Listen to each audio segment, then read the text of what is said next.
This is Ticker News, news with context.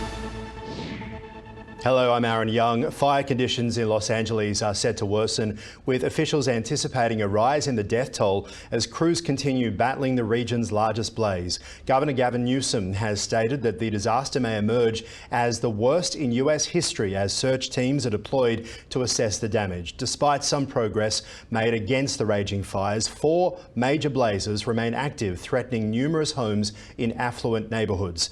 Firefighters have encountered favourable conditions over the weekend, but danger looms with strong winds expected to return later on today.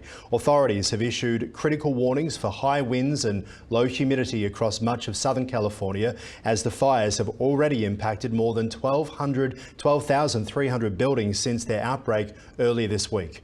Meanwhile, Governor of California Gavin Newsom has pushed back against criticism he's received from Donald Trump.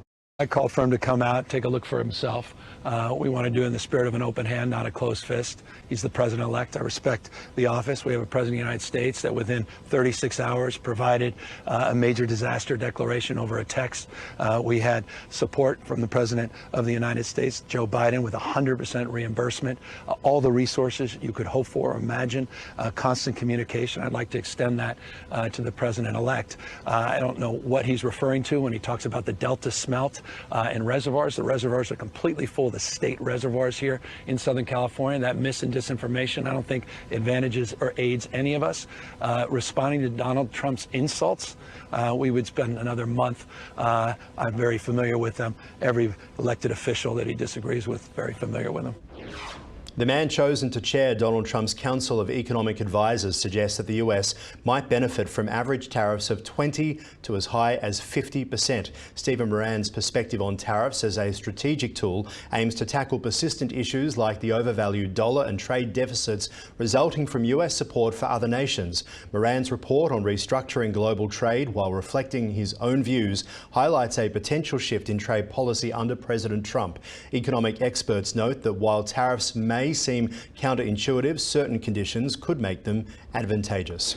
A key inquiry into the Jeju Air Boeing 737-800 crash has hit a stumbling block as investigators reveal that neither flight recorder captured the crucial final 4 minutes of the flight. The aircraft was attempting a landing at Muan when it overran the runway and struck a localizer, resulting in the tragic loss of 179 lives. Officials report that while the cockpit voice recorder appeared intact, the flight data recorder had a damaged connector, leading to data loss before the collision. South Korean authorities have turned to the US National Transport Safety Board to aid in analysing the recovered data. Authorities remain committed to uncovering the accident's cause, stating they will utilise various data sources throughout the investigation. Australia's opposition leader Peter Dutton has dismissed the idea of competing with Labor over temporary handouts aimed at easing cost of living pressures. Instead, he's promised to eliminate wasteful spending, boost gas production and take a firm stance on community safety. During a speech in Melbourne over the weekend, he aimed to distance himself apart from the Prime Minister Anthony Albanese, condemning Labor's potential to become the first one-term government since the 1930s. Dutton also stated that if he forms government, he plans to repair ties with Israeli Prime Minister Benjamin Netanyahu, which he believes have been harmed under Labor. Meanwhile, polls suggest a possibility of a hung parliament, putting both leaders in a position to negotiate with the diverse crossbench.